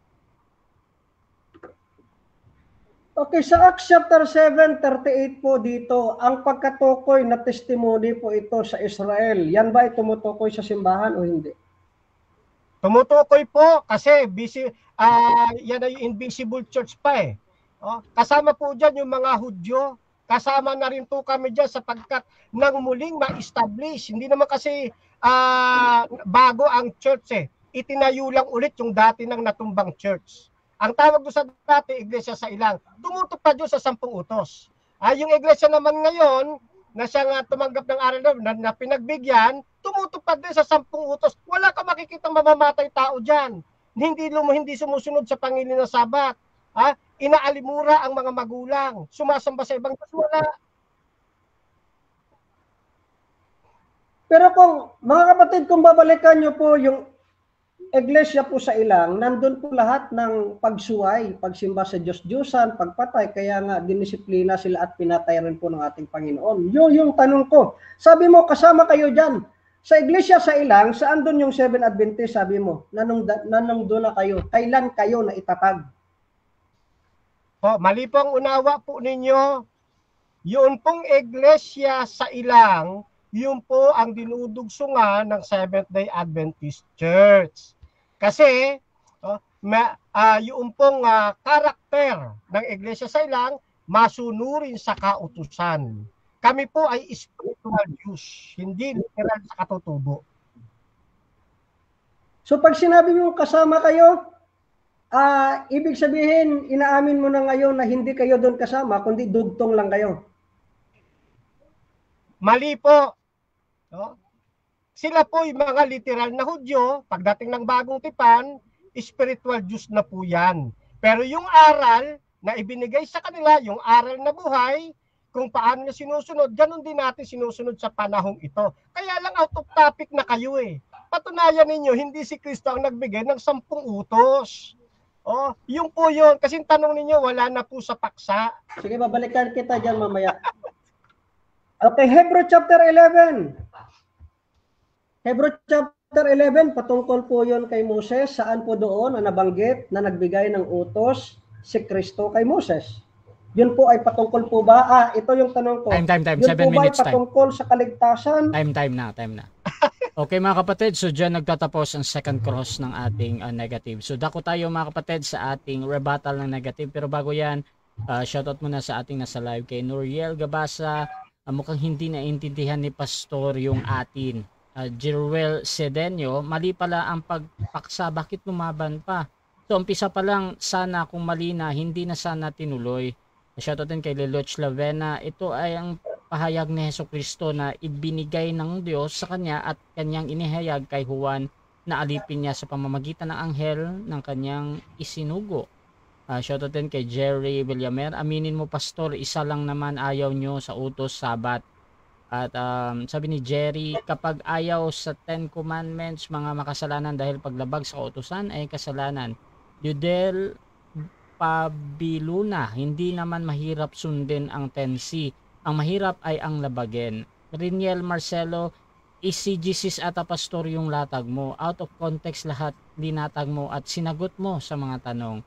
Ray Namay, hindi makakatulong ng maayos si Pastor Lloyd mamaya. Mali sagot niya, Pastor Lloyd. Inom ka ng pangpatulog mamaya. Ito din kay Josuel Kabalan, ikaw SDA ang out of context pataka. So mga kapatid, dako tayo sa ating rebuttal. Pastor Lloyd ng Calvinist, your time start now. Okay, so mga kapatid, kaya ko po dinidiinan na dito po sa Acts chapter 7 ay hindi po yan inutos sa iglesia. By context po, hindi kita magpalagpat, yan po ay patungkol sa Israelita.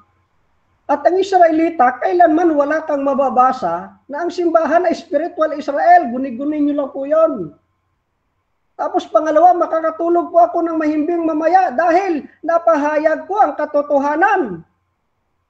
Tapos dito po makikita po natin na kung saan ay yung nabanggit niya po kanina, dito po, sa Hebrew chapter 11, si Moses po diyan ay naniniwala kay Kristo as a Messiah, hindi po bilang nagbigay ng utos. Yun po ay katotohanan, Messiah po, tagapagligtas. Sa katuparan ng hula. Pero ipakita mo sa akin na siya talaga yung nagbigay ng utos dahil yung sa Exodus o sa Deuteronomy, tsaka sa Exodus na nabanggit po doon na nagbigay ng utos kay Moses, ay yung tetragrammaton na tumutukoy sa Ama. Tapos po mga kapatid, nakakita lang po siya ng utos, pagaya lang po sila ni Denmark, akala na po nila ay utos na po yun na ibinigay kay Moses. Kaya kailangan po muna natin na tibagin muna iyon. So dito po mga kapatid, ito po yung pinagdidiinan nila, yung entole po. Ang kautusan ni Kristo ay hindi kautusan po ni Moses. Mga kapatid, dito po makikita po natin sa textual na pag-aaral. Parehong salita na entole. Pero magkaiba ang pinagmulan at nilalaman. Yung Grego po na entole, kaman po yan. At pag sinabi mong kaman, marami pong kaman. Actually, meron pong utos ng Ama, utos ng Anak, utos sa Ebanghelyo, mga entole po yun. So dito po makikita po natin, halimbawa sa Romans chapter 7:10, patungkol po ito sa Mosaic law. Patungkol po ito sa moral law. Ang sabi ni Pablo, at ako'y namatay. Ang utos ay entole na dapat sana'y magdulot sa akin ng buhay. At siya'y nagdulot sa akin ng kamatayan. Kita niyo mga kapatid, yung kautusan na to ay nagdulot ng kamatayan kay Pablo dahil siya po ay makasalanan. Ito po'y tumutukoy sa utos na ibinigay kay Moses, hindi po ito utos ni Kristo. Ang utos ni Kristo ay ito po, yung law of Christ. Sa John chapter 13:34, isang bagong utos. Ang bago po dyan, bago as in bago, hindi luma na ibinigay kay Moses. Yun po yung hindi naiintindihan ng nasa comment section. Ang ibinigay ko sa inyo, yun po yung entole na yun. Yun po yung law of Christ. So parehong salitang entole pero magkaiba ang pinag-uusapan. Ang entole na nasa ilalim ni Moses ay naglalahad ng kasalanan. Ang entole na utos ni Kristo ay nagliligtas mula sa kasalanan. Magkaiba po. Yung 10 utos kay Moses yun. Yung utos ni Kristo na nagliligtas, kay Kristo yun. Yun yung dapat maunawaan ninyo by context. So dito po makikita po natin, ang una ay bato na mabigat na nagpaparusa ng kamatayan. Ang ikalawa ay biyaya na nagbibigay buhay. Yan po yung utos ni Kristo. Parehong tinawag na commandment pero magkaiba. Magkaiba ang diwa. Ang kay Moses na 10 utos, isa sa lumang tipan na naghahatol. Ang kay Kristo ay sa bagong tipan na pag-ibig na nagliligtas. Kaya mga kapatid, hindi porke pareho ang salitang Grego na pareho ring tinawag na entole, ay sasabihin mo na agad na parehong utos, mali po yun. Lexical fallacy po yun. Maling pagbabasa ng salita dahil sa context. Sa kamasdan niyo po mga kapatid, tatawa-tawa lang po si Fernando pero hindi po niya nauunawaan yung aral nila. Magsisi po kayo. Marami po kayong nalilinglang. Sa contextual na pag-aaral, ang entole ni Kristo, ang utos ni Kristo ay bagong kautusan. A new commandment. Entole kaine. Ano po ba yan? New. Nangangahulugan na new kind. New version. Hindi revise. Ibig sabihin, ito ay bagong uri ng kautusan. Hindi simpleng pag-ulit ng kautusan ni Moses. Dahil pag sasabihin mo, yung bago na yan ay yung kautusan na dati, para mo na rin sinabi, those who are in Christ are new creation. Ibig bang sabihin? Hindi bago ang kanilang kalagayan kay Kristo. Bago din po yun. Parehong tinawag po na new. New po, hindi po luma. Ang lumang tipan, yun po yung utos na kung saan ay ibigin mo ang inyong kapwa gaya ng inyong sarili. Yun po ang utos ni Moses, pero sa utos ni Kristo sa bagong tipan, ibigin mo gaya ng pag-ibig ni Kristo. Self-centered yung Old Testament. Yung utos ni Kristo ay Christ-centered. From self-based love to Christ-based. Yan po yung pagkakaiba na hindi nauunawaan ni Fernando. Hindi si Moses ang batayan ng kautusan ng simbahan, kundi si Kristo. At ang pag-ibig sa ating kapwa ay gaya ng pag-ibig kay Kristo, hindi sa ating sarili. Kaya magkaiba ang kautusan na ibinigay kay Moses at sa kautusan na ibinigay po sa simbahan. At sa theological point po, ang entole na si Kristo ay hindi po yan spiritual, yan po ay hindi rin, yan po ay spiritual, hindi po yan literal o liga lang. Dito po sa Galatia 6, ang talata ay 2, ang sabi po dito sa utos ni Kristo, hindi sa utos ni Moses, magtulungan kayo sa pagbuhat ng pasanin ng bawat isa. Sa ganung paraan, matutupad ninyo ang kautusan ni Kristo, hindi kautusan ito ni Moses. May kautusan si Kristo, iba sa kautusan ni Moses. Dito nga ang sabi sa Hebrew 8:10, ganito ang gagawin kong bagong tipan sa bayan ng Israel kahit ang lumang tipan, ang lumang kautusan sa Israel ay babaguhin. Pagdating ng panahon, sabi ng Panginoon, itatanim ko sa kanilang isip ang aking mga utos. Isusulat ko ito sa kanilang puso, hindi na sa tipyas ng bato, sa puso na po ng tao. Kaya dito makikita natin yung law of Moses na 10 Commandment ay external, nakasulat sa bato. Ang law of Christ ay internal, nakasulat sa puso sa pamamagitan ng Espiritu. Kaya magkaiba. Ang una ay nagdadala ng hatol. Ang batas ni Kristo ay nagdadala ng buhay at pagbabago. Sa ilalim ng law of Moses, ang taong gumagawa upang tanggapin ng Diyos. Pero kay Kristo, ang tao ay tumatalima dahil tinanggap na sila ng Diyos. Magkaiba po ang layunin. Kailangan pag-aralan po yan ni Fernando. So dito, ang entole ni Kristo ay hindi patungkol sa pagsunod para maligtas, kundi bunga ng kaligtasan na matatamo sa biyaya. Mga kapatid, malinaw ang entole o utos ni Kristo ay hindi ang entole ni Moses. Pareho man ang salita, pero magkaiba po yan ang kahulugan at layunin. Ang kay Moses ay batas na naghahatol. Ang kay Kristo ay batas ng biyaya na nagliligtas. Ang kay Moses ay utos na naukit sa bato. Ang kay Kristo na ukit sa puso. Kaya't kapag ang isang tao ay nasa ilalim ni Kristo, hindi na siya alipin ng lumang tipan, kundi anak ng bagong pangako. Ang sabi sa Galatia 4:7, ginawa na kayo ng Diyos na mga anak at hindi na kayo alipin ng lumang tipan, ng lumang kautusan. At ganon din po na kayo'y mga tagapagmana na niya.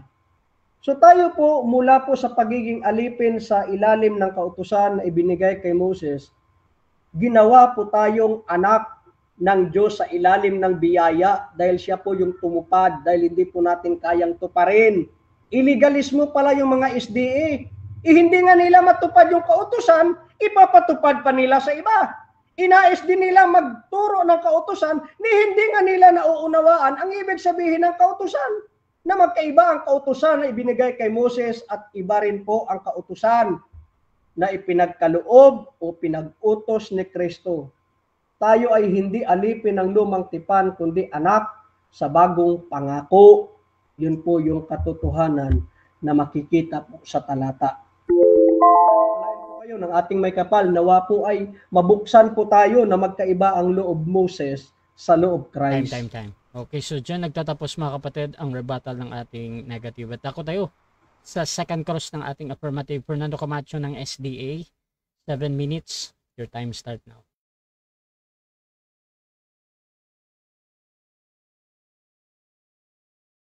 Okay, ang una ko pong tanong, kasi out of topic yung inyong pero susundan ko na lang din kayo. Okay? Saan po ninyo mababasa?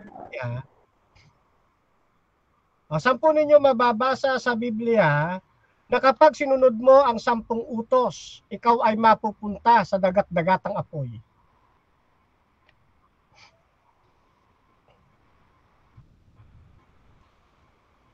Moderator, yung tanong po doon sa kay Pablo, ayon sa Romano 7, yung nabanggit po doon ay nagdadala ng kamatayan dahil hindi kayang sundin ni Pablo. Objection, hindi po ako nagsabi. Time stop. Objection, affirmative, ano yan? Opo, ang hinahanap ko po, Mr. Moderator, talata, hindi po kwento. Objection, Moderator. Counter, Sabi pa okay. ako, Counter Romans objection, chapter proceed. 7. Proceed, Pastor Lloyd. Nagsabi po ako, Romans chapter 7. Okay, so Pero ganito mga hindi po kapatid. tinanggap ng aking katunggali.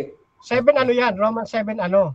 Wait lang bro. So ganito, ang tanong kasi yung sa talata at meron namang Yes. nabanggit na talata yung Romans something. So ganito bro, tinatanggap ko yun as a valid answer naman. So proceed lang Pastor Lloyd, 20 seconds again yung anong talata daw. So sabi niya, anong talatang mababasa? Ang tanong niya po ay kung sumunod ay itatapon sa dagat-dagatang apoy. Wala po akong sinabi ganun. Yung sinabi ko po, yung hindi sumunod dahil hindi masunod ni Pablo sa Romano 7:10. Dahil sa kasalanan, nagdala po ito sa kanya ng kamatayan. Yun po yung aking nilatag. Kaya wag po siyang mag-invento ng argumento at siya rin po yung titibag. Tanong. Next question. Okay. Dito sa ating second portion, kahit ano pwedeng itanong. Base rin doon sa mga presentation mo. Kaya tinatanong kita, saang talata ng Biblia, kapitulo at bersikulo kasama aklat ng Biblia, na kapag sinunod mo ang 10 utos, mapapahama ka sa apoy ng impyerno. Saang talata po yun? Saan talata? Wala po tayong talata na mababasa na yung sumunod ay itatapon sa dagat-dagatang apoy. Yung paksa po natin ay tumutukoy na kung saan ay kanino ito inutos. Kung walang utos para sa simbahan, napakasipag mo naman na sundin kahit na walang utos. Yung pinautos sa iyo ni Kristo, hindi mo nga sinunod. Pero yung utos na hindi inutos sa iyo, gusto mong sundin. So yung malinaw na sagot ay wala po tayong talata na mababasa na itatapon ka sa linaw ng apoy, kundi yung mababasa po natin ay yung kautusan ay naghahatol ng kamatayan. Next question. Okay, next question. Ang Diyos ba ay magbibigay ng utos sa tao na hindi kayang sundin ng tao? Hindi po. Hindi. Hindi po siya magbibigay ng utos pag yung utos na po yun ay hindi niya kayang masunod. Hindi niya kayang masunod kung siya lang. Kailangan niya ng tulong. Kailangan niya ng tulong ng banal na espiritu para masunod niya ito. Kaya nga sa Ezekiel chapter 36, kinuha yung patay na puso o batong puso, tsaka binigyan ng banal na espiritu para makasunod. Pero kung ikaw lang, ay hindi mo Next talaga question. ito masunod. Ano? Very good. Next question po. Kayo po na, I think, naniniwala kayo na pinapatnubayan din kayo ng banal na espiritu. Ayon sa inyong doktrina at paniniwala. Na kayo pinapatnubayan ng banal na espiritu, kaya nyo po bang sundin ng 10 utos? Yes or no? Sa sarili ko ay hindi, pero Hindi. sa patnubay ng banal na espiritu ay oo. Okay. Next question. Next question. Saang talata naman ng Biblia, kapitulo, bersikulo at aklat, ano po, na ang nagbigay ng 10 utos na siyang mayroong mana, ano po, ay ang Ama?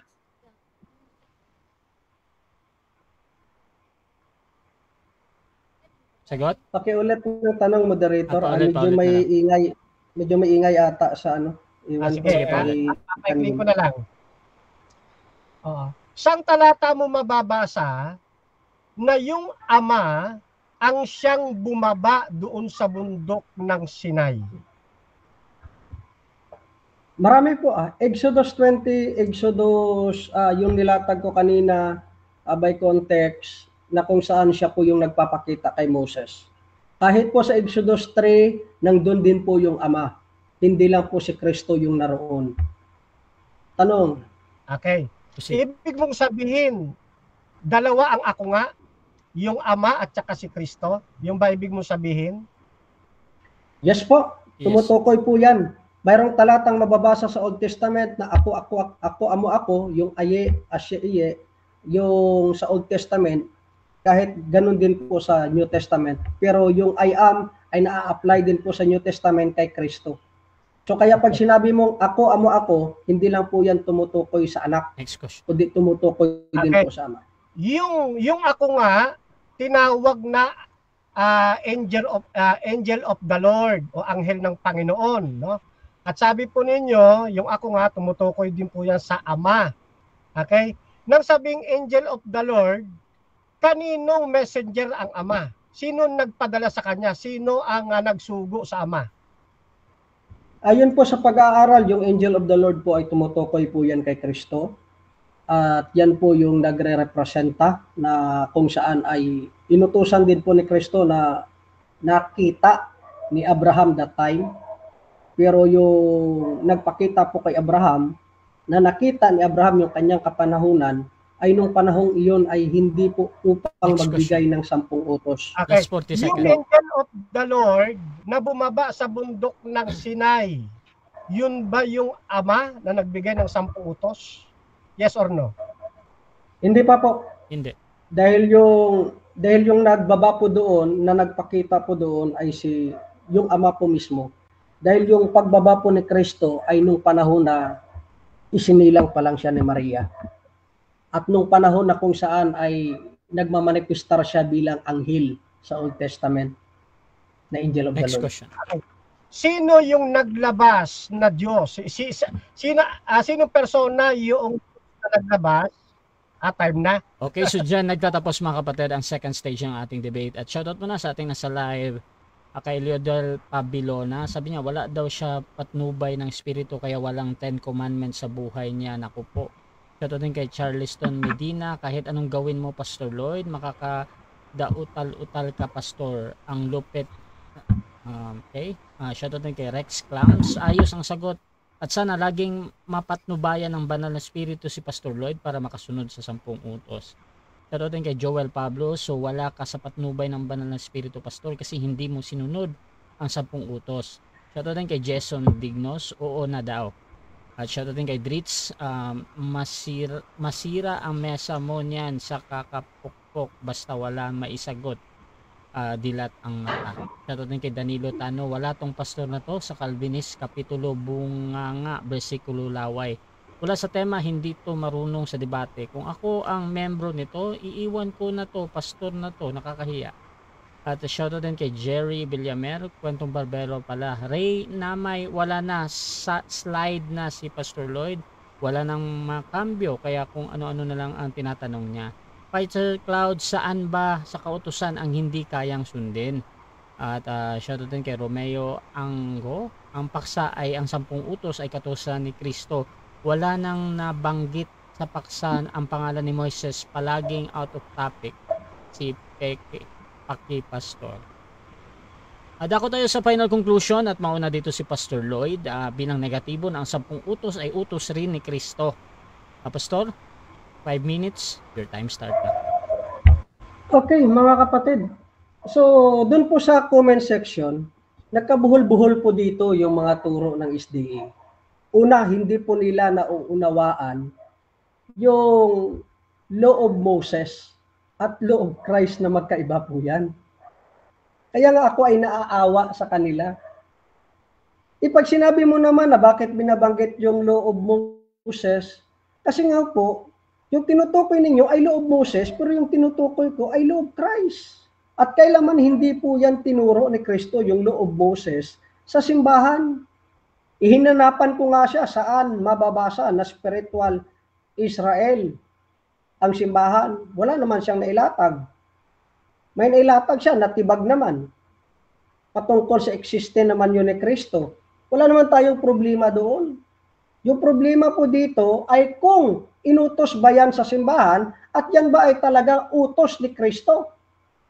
Utos po yan ng Ama na ibinigay kay Moses. Kaya mga kapatid at mga tagapakinig, mula po sa ating pag-aaral ngayong gabi, malinaw na nakita po natin ang 10 utos ay hindi itinuro ni Kristo bilang utos para sa iglesia. Iglesia sa ilang Israel po yun. Tapos una sa textual at contextual na argumento, tuwing binabanggit ni Kristo ang mga utos gaya ng sa mayamang binata, hindi niya rin po ito pinuna. Hindi po ito upang ipatupad muli ang batas ni Moses, kundi upang ipakita na walang sinuman ang maaaring makapagpatuwid sa atin sa pagsunod sa batas. Tapos sasabihin nila na wala daw akong gabay sa espiritu. Ano po ba yung tanong? Ang sagot ko, yung walang espiritu hindi makakatupad. Pero yung may banal na espiritu, ayon po sa Romans chapter 7 at chapter 8, natupad po ang kautusan para sa atin. At tayo namumuhay ayon sa banal na espiritu, hindi na po sa lumang tipan. Yun po yung dapat ninyong tandaan. Tapos dito po, yung makakapagligtas po, hindi po yung kautusan, kundi yung follow Christ. Nung sabi ni Kristo, sumunod ka sa akin. Hindi sumunod yung mayamang binata. Kasi nga, yung kautusan ginamit para sa ipakita na siya'y makasalanan, hindi para sa kaligtasan. Ikalawa, yung exegetical na pag-aaral, nakita natin na malinaw naman na magkakaiba ang gamit ng law of Moses. Kahit na po yung nomos, natatawagin natin, nandun po yung civil law, nandun po yung moral law, nandun po yung sacrificial. Hindi mo po yan mahiwalay. Pag sinunod mo yung isa, dapat sundin mo lahat dahil pag hindi mo sinunod, kahit na isa lang, sabi ni Santiago, ay nalabag na ninyong lahat. So dito po magkaiba po yan. Magkaiba po yung entole na utos ni Kristo kaysa kay Moses. Hindi po ako nagpupukpok. Wala po akong pukpok po doon. Mataas lang po talaga yung boses ko dahil hindi po talaga kayo nakakaunawa ng loob Moses at loob Christ. At tayo di po sa panghuli din po sa theological na argumento, ang layunin po ng batas ay hindi upang bigyan katwiran ang tao. Yun po yung pagkakaiba. Na yung sa lumang tipan ay sumusunod para maging matuwid. Tayo sa bagong tipan sa kay Kristo, sumusunod dahil tayo na po ay matuwid na. Isinabi nga ni Kristo sa Romans chapter 10:4, ang sabi nga po dyan ay, for Christ is the end of the law. Pag sinabi po yan, entelos po yan, nangangulugan, wakas. Tapos dudugtungan nyo pa, ipagpapatuloy nyo pa, iwakas na nga. Katapusan. At kaganapan, ibig sabihin, tinapos na ni Kristo ang sistema ng batas bilang daan or luma na tungo sa katwiran dahil siya na po yung umiiral na batas. May batas tayo dito sa Pilipinas na hindi na po ngayon umiiral dahil may bago na pong batas. Hindi dahil walang saysay ang batas, kundi dahil natupad na ito sa kanyang buhay, kamatayan at pagkabuhay muli. Ngayon, ang katwiran ay hindi na galing sa pagsunod sa kautusan, kundi sa pananampalataya kay Kristo. Yung mga SDE naman, sabi nila, tumutupad daw sa kautusan, ay mga sinungaling naman. Lumalabag po sa huwag kang magsisinungaling.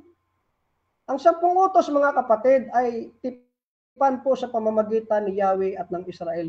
Hindi po yan tipan sa iglesia. Inukit sa bato, ang kay Kristo inukit sa puso. So, dyan po malinaw mga kapatid, kung si Kristo po mismo ay end of the law for righteousness, sino mang tao ang mga has na baguhin at sasabihin na muli niya pang ipagpapatuloy ay para mo na rin sinabi hindi pa tapos yung ginawa ni Kristo na tinupad niya po yung kautusan. So pagpalain po kayo naway mabuksan po ang isip at puso ng mga SDE, nagabayan po sila ng banal na espiritu dahil yung paggabay po ng banal na espiritu ay yan po ay hindi na po magpapailalim sa lumang kautusan. Okay, so dyan nagtatapos ang final conclusion ng ating negative at dako tayo sa final conclusion ng ating affirmative sa kanyang pinatutunayan na ang 10 utos ay utos rin ni Kristo. Fernando Camacho ng SDA, your time start now. Okay. So, kita-kita natin dito mga kapatid na hindi pa banal na espiritu ang gumagabay kay pastor eh. Kundi confusion. Alam niyo po ba kung sinong ang author niyan? Si Satanas po. Tingnan ho ninyo mga kapatid. Tinanong natin saan ba mababasa yung sumusunod sa 10 utos maiimpyerno. Wala siyang mabasa. Kasi mabuting sundin ang 10 utos. At yung law of Christ, mga kapatid, yung sa 6:2, kasama po dyan 10 commandments. Wala kang mababasa na yung ama ang siyang bumaba sa bundok ng Sinai. Wala po. Yan po yung kausap lagi ni Moses na kanyang dinadalangin na Diyos na may mana. Nga siyang naglabas sa Ehipto. Si Jesus Christ po yan. Hindi po yan ng ama. Ang ama hindi po isinugo ng anak. Hindi rin yan isinugo ng Holy Spirit. Kaya yung angel of the Lord, yung messenger, yan po si Jesus Christ. Isaiah 48:12-13 hanggang 16. Ang isinugo, yun pong anak, hindi isinugo ang ama at ang Holy Spirit. Hindi isinugo ng ama sa time na yon ang Holy Spirit, kundi si Jesus Christ. Kaya mali po eh. Kaya kawawa po yung mapapaniwala ni pastor. Okay. Then ano pa ito? Buhol-buhol daw yung turo ng isda. Hindi ho, yung sagot niya buhol-buhol eh. Mali-mali. Yung latag niya mali-mali. Out of topic. Diba? Out of topic. Tingnan niyo ha. Ano sabi ni John Calvin? Ito. Lalapag natin sa screen ha. Kasi John Calvin itong sila eh. Ano sabi? The law of God, which we call the moral law. 10 commandments yan. Is the doctrine of life which remain unchangeable.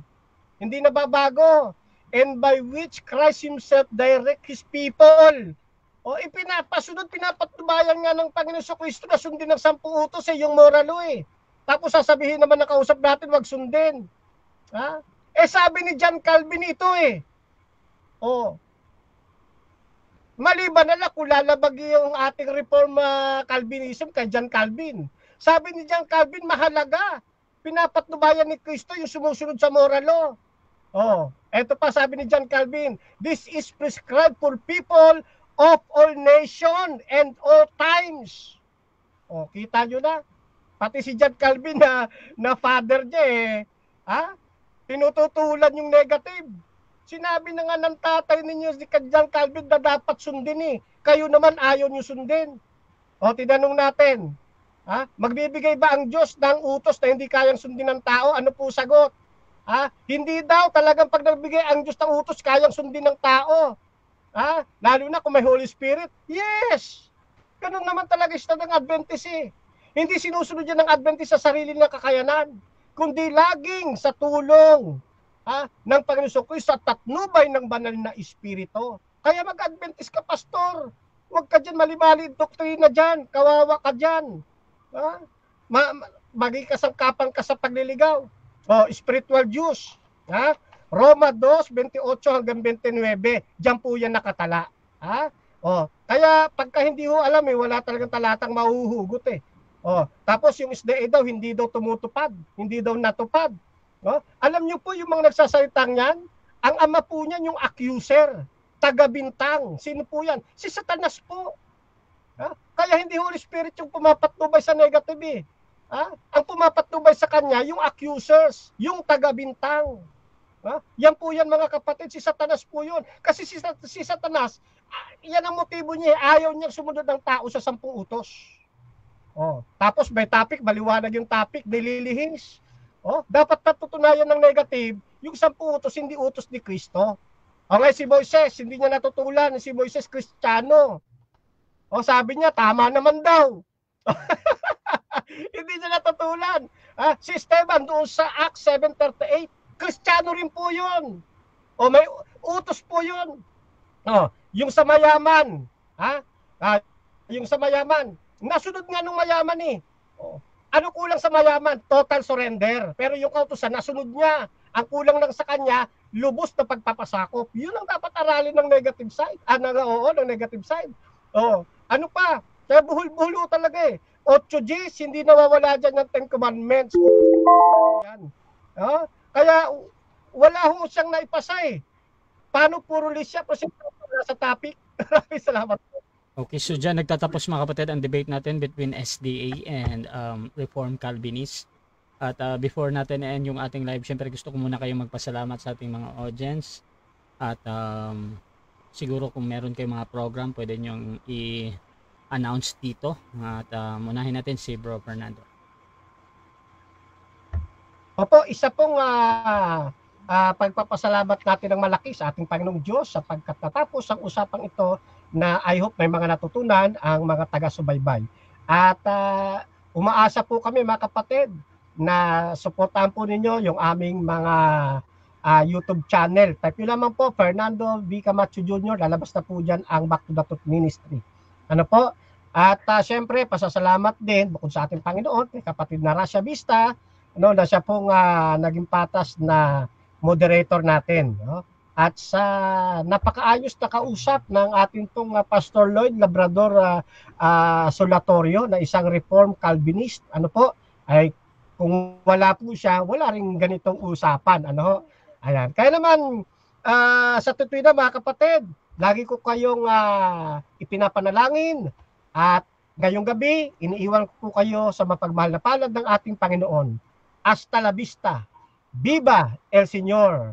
Viva Adventista del Séptimo Día. Chokbok. Hamnida sa inyong lahat mga kapatid. Mispa po at shalom. Dito din sa ating pastor. Papasalamat. Okay, so maraming salamat po sa lahat po ng mga nanonood at manonood pa.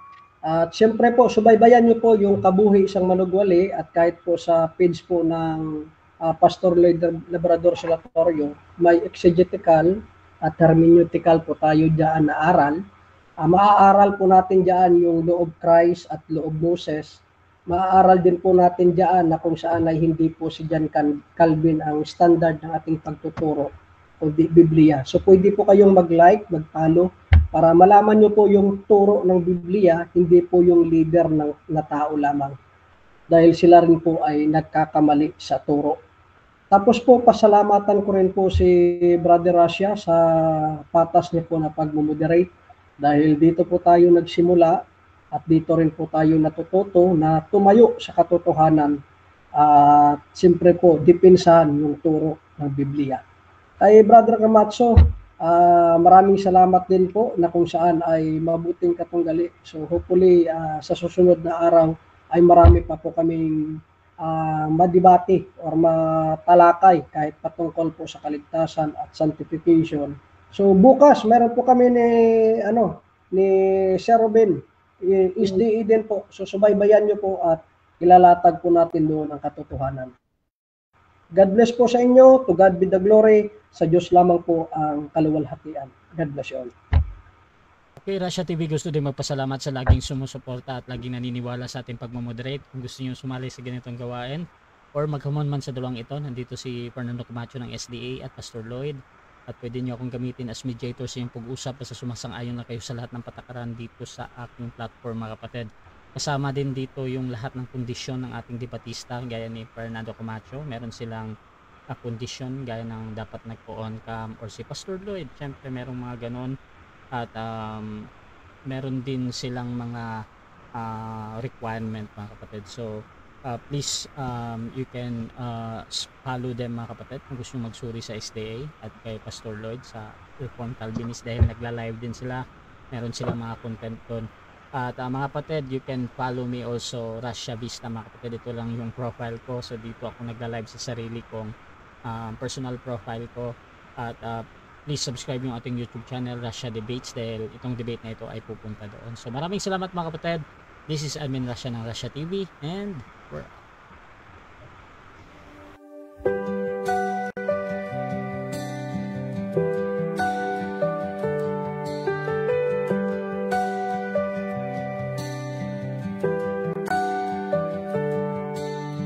Darkness fades when you are near. Your light breaks through our deepest fear. You make the broken heart rejoice. In you we find our voice. We lift you high above the skies with